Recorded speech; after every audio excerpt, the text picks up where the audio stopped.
Can you tell me one word, the one magic word that keeps us away from all the problems, miseries, and discomforts of our life? Can you guess that one word that liberates man from all kinds of insecurities in life? Yes, you got it right. It is money that gives us the confidence and a carefree life. Would you say no to it? We toil from dawn to dusk, working so hard to earn money. But we should also know how to manage money effectively. It's not your salary that makes you rich, but it's actually your spending habits.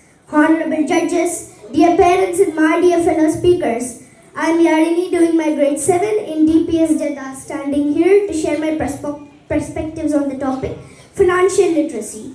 True wealth is not what you see.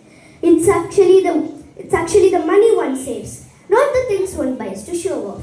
Let's understand that people with a lot of money often live humbly and simply. Even Ratan Tata, the renowned business tycoon, never flaunted his money. Warren Buffett, one of the world's richest man, still lives in his house he bought in 1958. His philosophy: do not save the money which was left after spending. Spend the money which was left after saving. Now let's talk about the power of compounding. Small and consistent actions over time can lead to massive results. We must diversify our savings and invest our money wisely. When I and my dad were brainstorming ideas for this presentation, we came across an incredible article by the financial blogger Amitav Das. We were shocked to see the fact.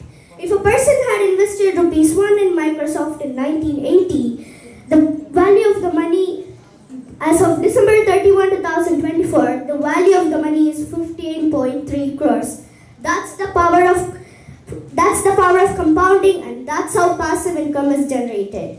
We Indians have successfully navigated the 2008 recession and the 2020 pandemic. Why?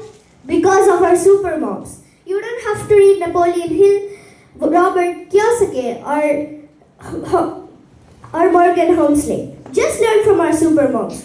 They can manage money better than anyone else can. They know the golden rule.